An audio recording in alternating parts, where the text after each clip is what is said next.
Chapter 22 Prameya, Prayojana Tattva. It was Ekadashi, and the Vaishnavas were performing kirtan on the large raised platform beneath the bakul tree in Srivasanga. Some were sighing heavily, saying, "Ha Gauranga, Ha Nityananda." None of them could understand in what kind of bhav their revered elderly Babaji was absorbed. Before their eyes, he became stunned. Then after some time, he burst into tears, crying, "Woe is me! Alas! Where is my Rupa? Where is my Sanatan? Where is my Das Goswami? Where is my Krishnadas Kaviraj, the dearmost brother of my heart? Where have they gone, abandoning me all alone? Fie on me that I remain alive, simply tolerating the pain of their separation. I am undone by their separation. Even the remembrance of Radha Kund is troublesome to me. My life force writhes in agony. Only the vision of Rupa Sanatan will save my forlorn life. I have not given up my life, even though separated from them. I am simply condemned in every way." Speaking in this way, he began to roll in the dust of the courtyard. All the Vaishnavas there said, "Babaji, be patient. Rupa and Raghunath are in your heart. Look here, Sri Chaitanya Mahaprabhu and Nityananda Prabhu are dancing before you." "Oh, where?" Babaji suddenly leapt to his feet and saw before him Sri Chaitanya Mahaprabhu, Sri Nityananda Prabhu, Sri Advaita Prabhu, Sri Gadadhar, Srivas, and all the devotees performing kirtan. They were all dancing, completely absorbed in Mahabhav. Seeing this scene, he said, "Blessed is Mayapur. Only Sri Mayapur can remove the grief of separation from Braj." When the scene disappeared, he went on dancing for a long time. Later, becoming peaceful, he sat in his cottage. Just then, Vijay Kumar and Brajanath came and offered obeisances at his lotus feet. Seeing them, Babaji Maharaj was very pleased and said, "How is your bhajan?" Both of them humbly folded their hands and said, "We need your mercy, for it is everything to us. It is only because of so much sukriti, pious activities, accumulated over many births, that we could so easily attain the shelter of your lotus feet. Since it is Ekadashi today, with your permission, we will observe Nirjal fasting. We have come to take your darshan." "Babaji, you too are blessed. Very soon you will attain the state of bhav." Vijay: "Prabhu, what is the state of bhav? So far you have not told us anything about this. Kindly bestow your mercy upon us by speaking on this subject." Babaji: "Up to this point, I have only given you instructions concerning the practice of sadhan. By continually practicing sadhan, one gradually comes to the perfected stage. Bhav is the preliminary condition which heralds the stage of perfection, Siddha Avashta. Sri Dasamula 10a gives the following description of this perfected state.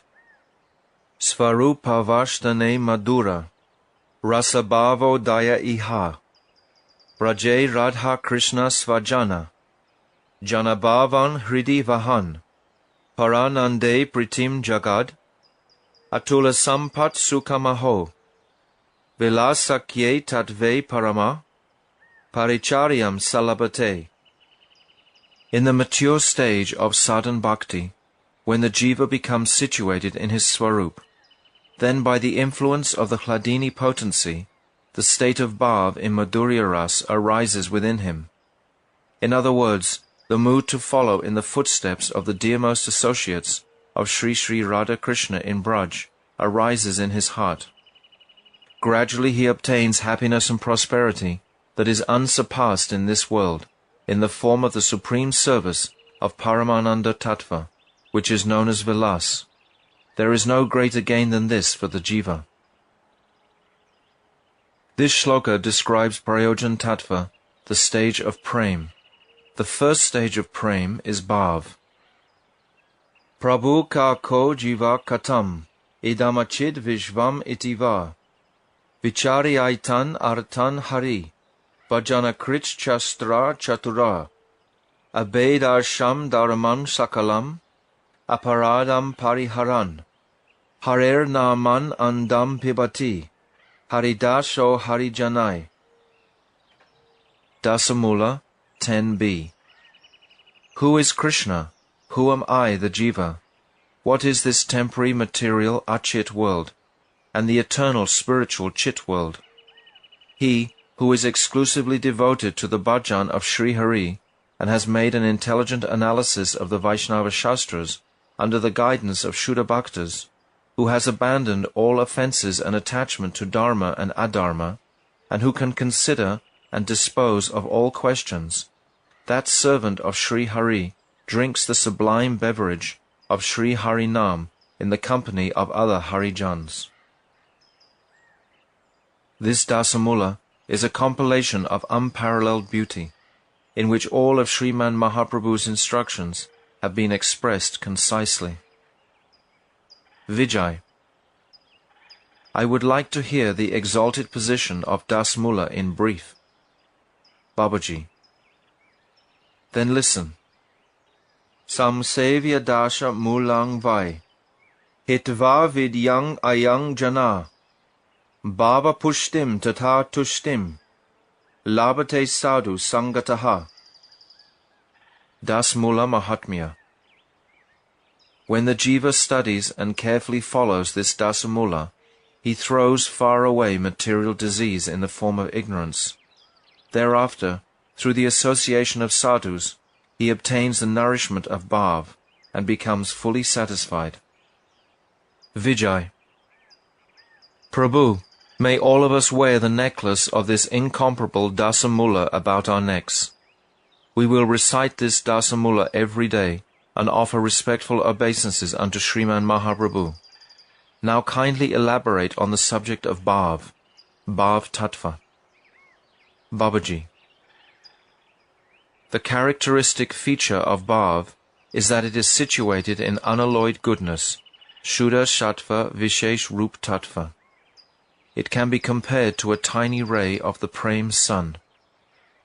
The constitutional characteristic, Swarup Lakshan, of bhav is that it is situated in unalloyed goodness, Vishuddha Sattva. Bhav is also known by the name Rati, and is sometimes called a sprout of Prem, Premankur. The propensity for divine knowledge, Samvidvriti, is an aspect of the all-enlightening internal potency, Swarup Shakti, and is the state of unalloyed goodness, Shuddha Sattva, having no connection with Maya. When this Samvidvriti combines with the propensity for unalloyed bliss, Hladini Vritti, the essential aspect of that combination is called bhav. One obtains knowledge of an object, vastu, by means of the propensity for consciousness, samvidvriti, and one tastes that object through the propensity for unalloyed bliss, hladini vritti. Krishna is the supreme object, and his Swarup can only be known through the all-enlightening propensity of Swarup Shakti, and not by the mental faculty of the marginal jivas. When the Swarup Shakti manifests herself within the heart of the jiva by the mercy of Krishna or of his bhakta, then the cognitive faculty, samvidvriti, of the Swarup Shakti begins to act within the heart. When that happens, knowledge of the spiritual realm, Chit Jagat, is revealed. The spiritual world is constituted of Suddha Sattva, whereas the material world is constituted of a combination of the three material modes of Sattva, Raja and Tama. The essential combination of Hladini with the knowledge of the spiritual world enables one to taste the sweetness of that spiritual realm, and when that taste attains fullness, it is called Prem. If Prem is compared to the sun, Bhav can be compared to a ray, Kiran, of the sun. The constitutional nature, Swarup, of Bhav is that it is a ray of the sun of Prem, and its unique characteristic, Visheshata is that it purifies the heart of the jiva, and thus causes the heart to become softened or melted. Mashrina. The word ruchi signifies three desires. These are 1. The desire to attain the service of Radha and Krishna. Praptyabilas. 2. The desire to do that which is favorable for Krishna's pleasure. Anukul Abilas. And 3. The desire to serve Krishna with love and affection. Soharda Abilas. Bhav can be described as the first glimpse of prem. The word masrina means softness and melting of the heart. Bhav has been described in the Tantra as the preliminary state of prem, and when it arises, horripilation and other transformations of ecstasy, sattvic vikar, are manifested slightly.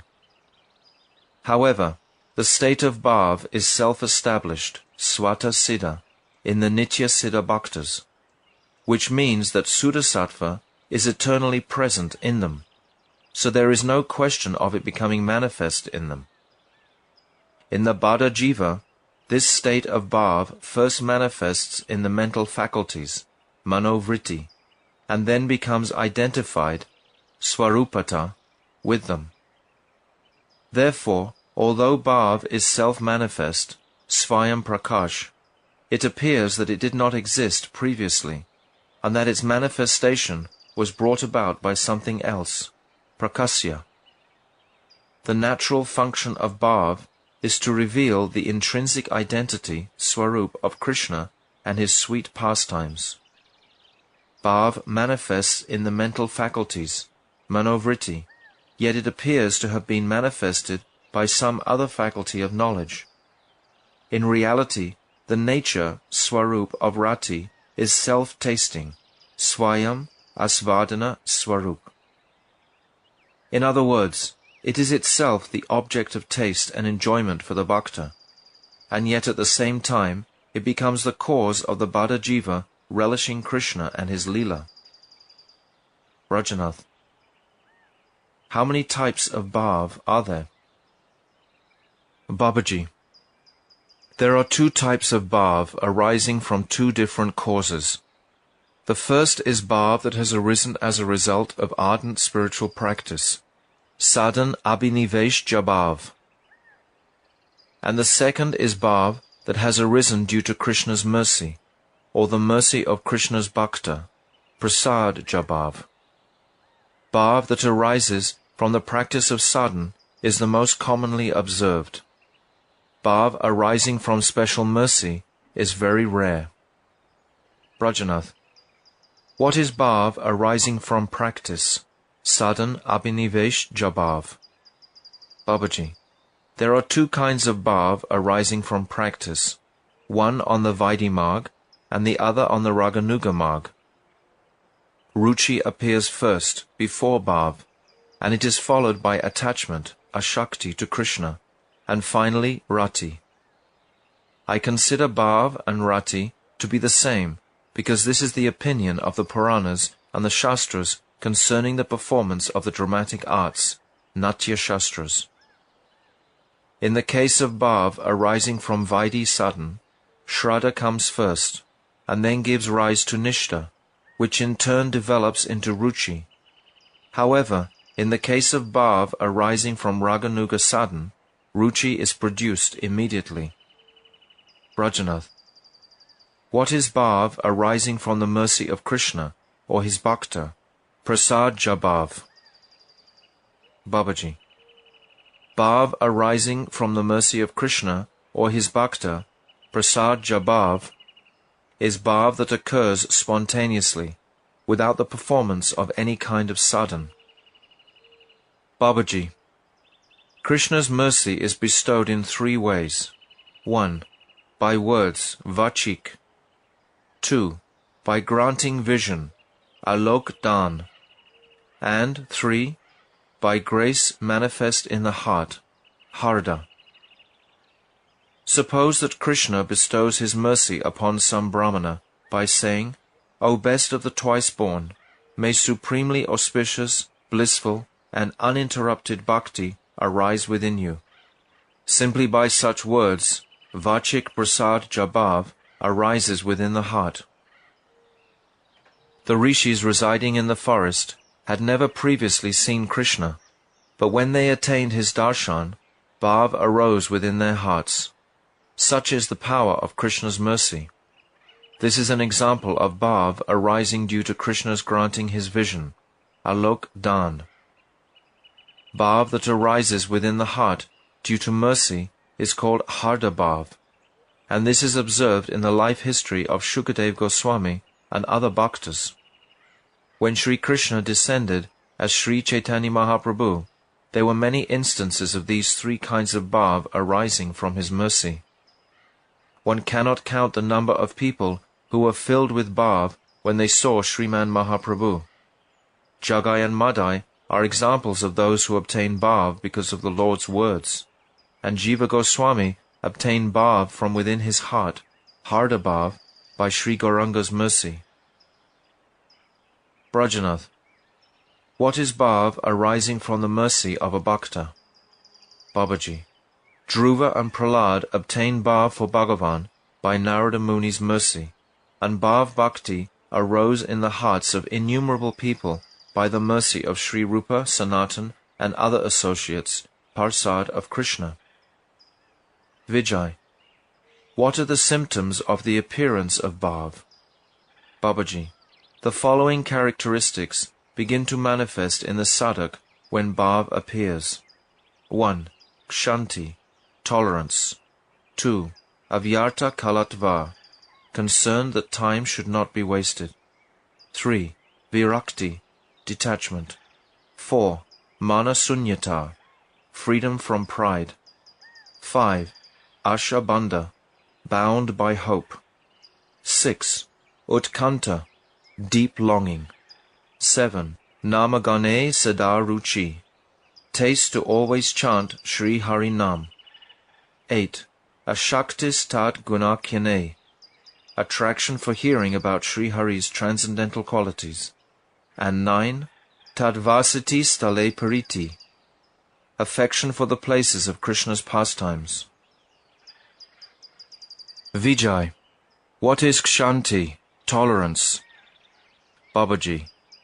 Kshanti means that one remains peaceful even when there is cause for anger or mental agitation. Kshanti may also be called Kshama. Vijay. What is Avyarta Kalatva, concern that time should not be wasted? Babaji. Avyarta Kalatva means that one does not let a moment pass in vain, and thus is incessantly engaged in Hari Bhajan. Vijay. Please explain the meaning of virakti, detachment.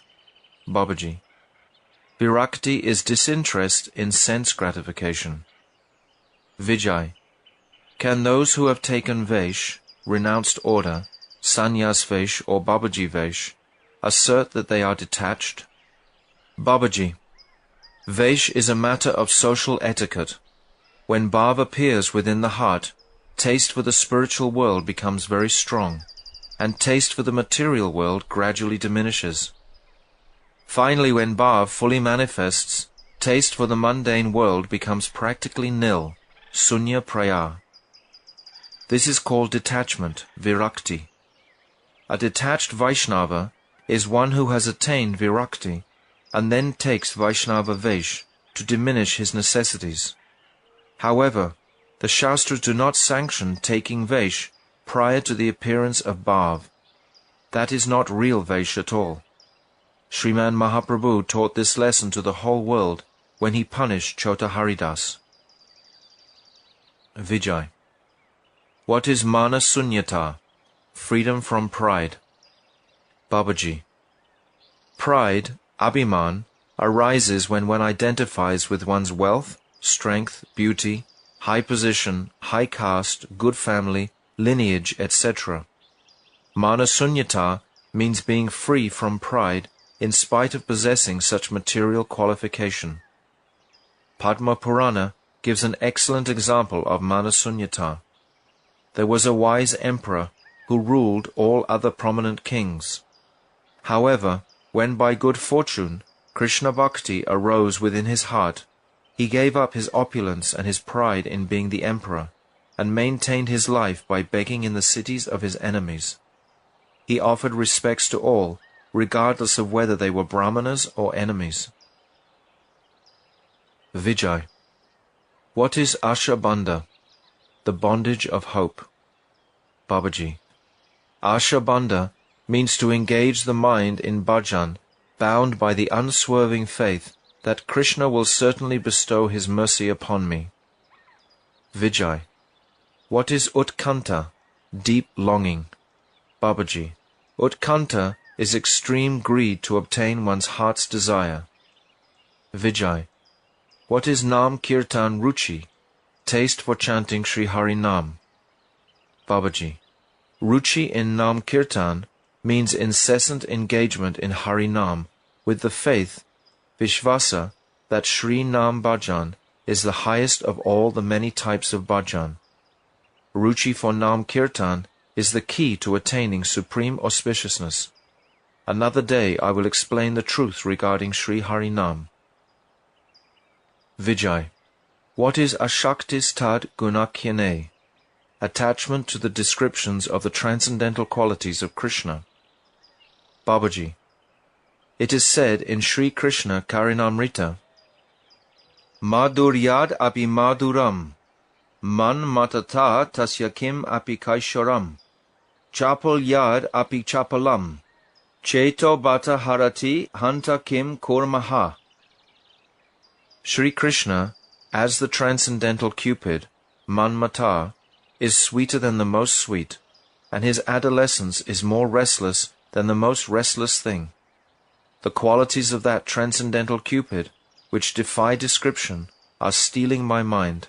Alas, what shall I do now? No matter how much one hears about Sri Krishna's qualities, one never becomes satiated. The attachment to hearing goes on increasing incessantly, and one never stops wishing to hear more and more. Vijay. What is Tad Vasati Stale Priti? Affection for the places of Krishna's pastimes. Babaji.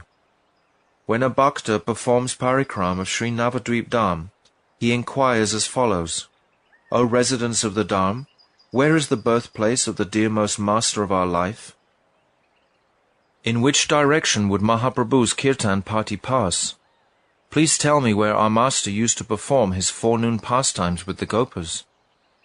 The residents of the Dham reply, This place where we are standing is Sri Mayapur. The elevated place that you see directly in front of us, surrounded by the grove of tulsi plants, is the very place where the most precious appearance of Sriman Mahaprabhu took place. Just see the villages of Ganganagar, Simulya, Gadigacha, Majida, and others. Sriman Mahaprabhu's first Sankirtan party passed through these very villages. Hearing such sweet talks, saturated with prem from the mouths of the residents of Gauda, his body thrills with horripilation. His heart becomes overwhelmed with bliss, and tears trickle from his eyes. In this way, he performs parikram of all Mahaprabhu's pastime places. This is called affection for the places where the Lord performed his pastimes. Tad vasati stale priti. Brajanath. Should we understand that rati towards Krishna has arisen in every individual in whom we observe this kind of emotion? Babaji. No. Rati is emotion, bhav, that arises spontaneously towards Krishna. Similar emotion may be observed in relation to other objects, but it cannot be called rati. Brajanath, will you kindly give one or two examples to make this subject clear? Babaji, suppose a man desires liberation, but the dry and difficult worship of the Nirvishesh Brahm seems troublesome to him. Then he hears from somewhere that one can very easily attain mukti simply by uttering the names of Bhagavan. For example, Ajamil obtained mukti easily by uttering the name of Narayan. When the man hears this, he becomes overjoyed. As he remembers the power of Sri Nam to give liberation, he becomes agitated with ecstasy, thinking that he will receive liberation easily. He chants Sri Hari Nam, weeps continuously, and falls down unconscious. In this instance, the name uttered by the sadhak who desires liberation is not Shuddha Nam, and the bhav that he displays is not Krishna Rati, Sudha bhav, because his spontaneous feeling is not directed towards Krishna. His main objective is to obtain mukti and not Krishna Prem. The name that he utters is called Nam Abhas, and his emotional display, bhav, is called Bhav Abhas. Another example is that of a person who worships Durga Devi in order to obtain material enjoyment. He prays, "Please give me benedictions, please give me wealth." Then, thinking that Durga Devi will fulfill his heart's desire as soon as she becomes pleased, he exclaims, "O Durga," and rolls on the ground before her crying. This person's bhav, when he cries and falls on the ground, is not Shuddha bhav. It is sometimes described as Bhav Abhas, and sometimes as false or impure emotion, Kubhav. Bhav cannot arise unless one performs unadulterated worship of Krishna, Shuddha Krishna Bhajan. Bhav is known as Kubhav or Bhav Abhas if it arises from a desire for material enjoyment, bhoga, or liberation, moksha, even if it is related to Krishna. The word Kubhav refers to any sort of bhav that may arise in the heart of one who is contaminated with Mayavad philosophy. Even if such a person lies unconscious for 7 paharas, this display cannot be called bhav. Aho, even the most elevated liberated souls, who are freed from all kinds of desires, incessantly search out Bhagavad Rati. It is the supreme secret, and Krishna does not easily bestow it, even on completely sincere bhaktas, whose practice of bhajan is fully accomplished. How then can it arise in the hearts of those who do not have Sudha Bhakti, and who are contaminated with desires for material enjoyment and liberation? Vrajanath, Prabhu, it is often observed that when those who desire material enjoyment and liberation perform Harinam Sankirtan, they manifest the bodily symptoms of bhav that you have described. How is this to be understood? Babaji, only foolish people are astonished to see the external symptoms of bhav in such people. Those who understand bhav tattva properly call this sort of bhav the semblance of rati, rati abhas, and they remain far away from it. Vijay, how many kinds of rati abhas are there? Babaji, there are 2 kinds of ratyabhas, reflected ratyabhas, pratibimba ratyabhas, and shadow ratyabhas, chaya ratyabhas. Vijay, what is pratibimba ratyabhas? Babaji, people who desire liberation think that one can only obtain mukti through Brahmagyan, but the spiritual discipline of Brahmagyan is difficult and troublesome. Some of them come to understand that mukti may be achieved simply by performing Harinam, and that one may obtain Brahmagyan in this way very easily and without hard labor. When they think like this, they become blissful, expecting to obtain mukti without having to undergo great difficulty. Then this semblance, abhas, of the bodily transformations, such as tears, horripilation, etc., appear in their bodies. Such transformations are known as pratibimba abhas. Brajanath, why are they called reflected pratibimba? Babaji, if those who desire liberation or material sense enjoyment have the good fortune to associate with advanced bhaktas, they also begin to adopt the process of Harinam Kirtan and so on. At that time, some reflection of the bhav moon in the sky of the Shuddha Bhakta's heart also appears in the heart of those who are thirsty for liberation. This reflection is called pratibimba. Shuddha bhav never arises in the hearts of those who desire material sense enjoyment or liberation, but bhav abhas arises in them when they see the bhav of Shuddha bhaktas. That bhav abhas is known as pratibimba abhas, and it does not generally produce any enduring benefit. It only bestows material enjoyment and liberation, and then it disappears. Such bhav abhas may also be understood to be a kind of nam aparad.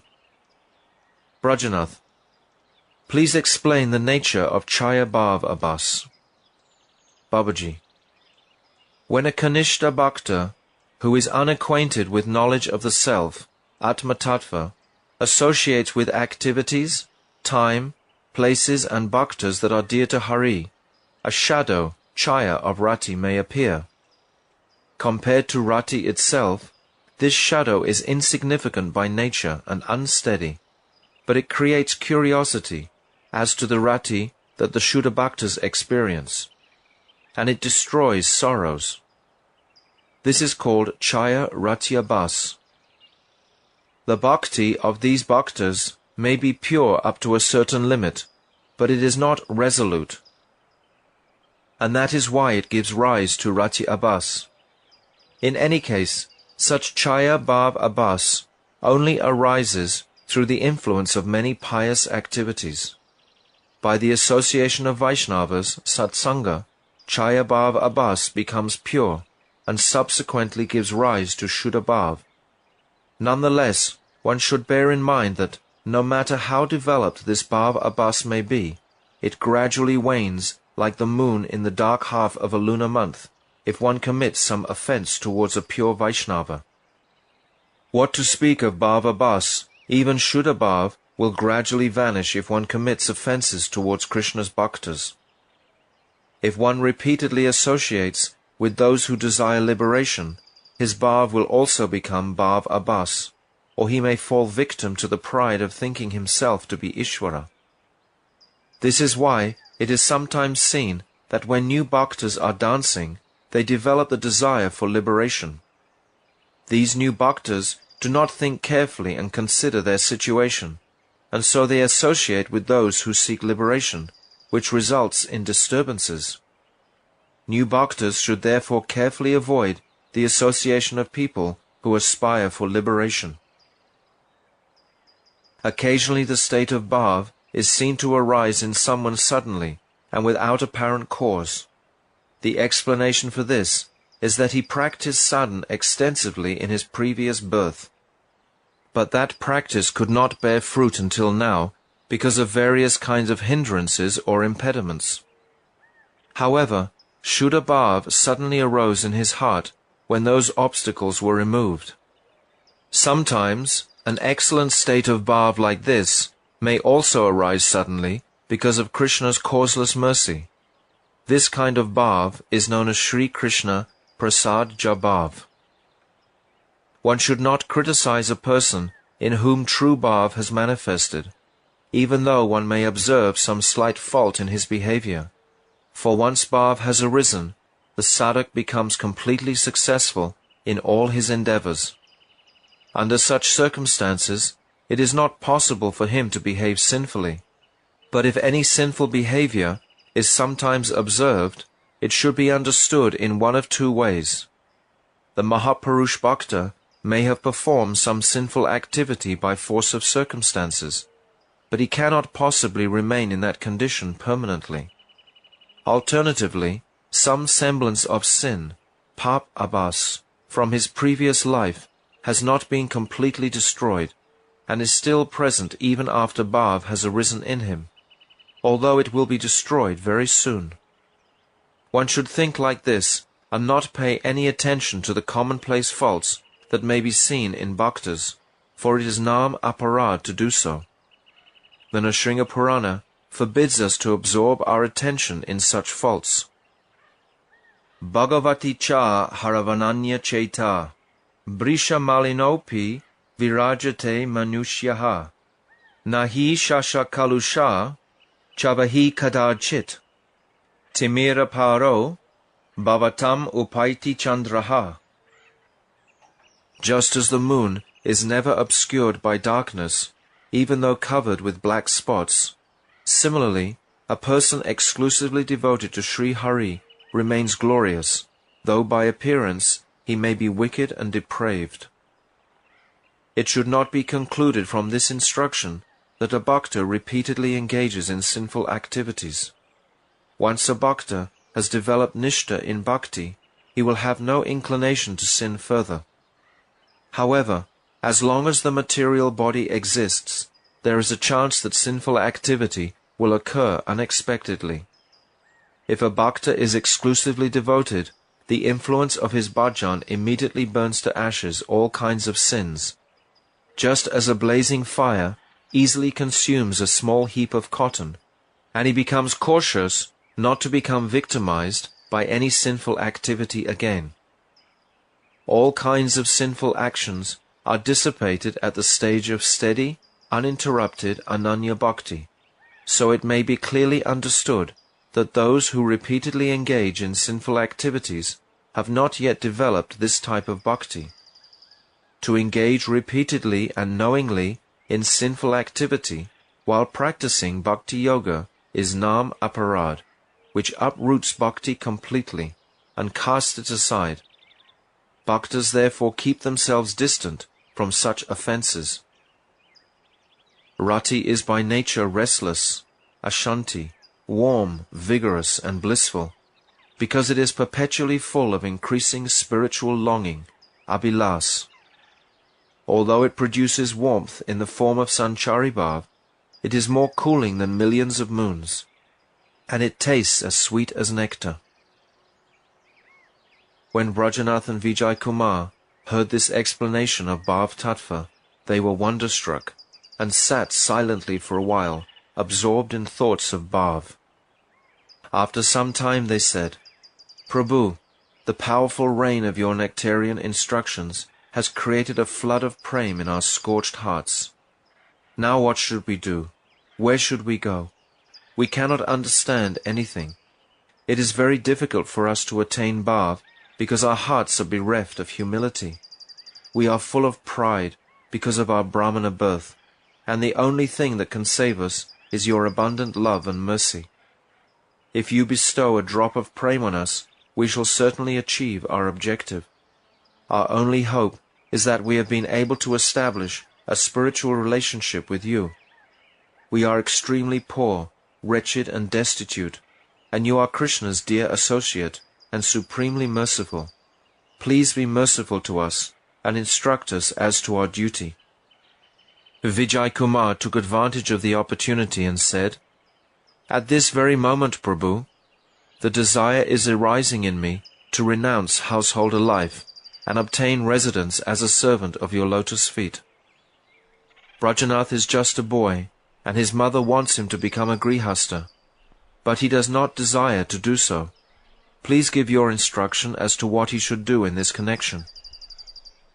Babaji, you have both received Krishna's mercy.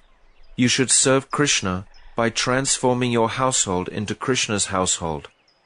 Everyone should act according to the instructions which Chaitanya Mahaprabhu gave to the world. He taught that there are two ways by which one may worship Bhagavan while in this world. One may live as a householder or in the renounced order. Until one is qualified to take up the renounced order, he should remain a householder and engage in Krishna's service. In the first 24 years of his manifest pastimes, Chaitanya Mahaprabhu displayed the ideal for a Grihastha Vaishnava, and during his last 24 years, he set the ideal for a renounced Vaishnava. Mahaprabhu's example as a Grihastha established the goal of householder life. In my opinion, you should also do the same. You should not think that one cannot obtain the goal of Krishna Prem in household life. Most of Mahaprabhu's favored devotees were Grihastas, and even Vaishnavas in the renounced order of life pray for the dust from the lotus feet of those Grihastha Bhaktas. The night was far advanced. Vijay Kumar and Brajanath spent the whole night in Srivasanga, chanting the glories of Sri Hari in the company of the other Vaishnavas. At dawn the next morning, they finished their ablutions, bathed in the Ganga, and then offered Dandavat Pranam at the feet of their Gurudev and the Vaishnavas. Then they again performed Sankirtan, took Mahaprasad, and returned home before noon. Vijay Kumar called his sister and said, "Now Brajanath will marry, so you should make the necessary preparations. I am going to Modurama for a few days. You can send news to me when you have fixed a date for the wedding. I shall come with other family members to enhance the auspicious marriage ceremony. I shall send my young brother, Harinath, here tomorrow. He will stay here and arrange everything." Vrajanath's mother and paternal grandmother felt as if they had obtained sovereignty over the earth. Completely overjoyed, they presented Vijay Kumar with new clothes and other gifts before they bade him farewell. Thus ends the 22nd chapter of Jaiva Dharma, entitled Prameya, Prayojana Tattva.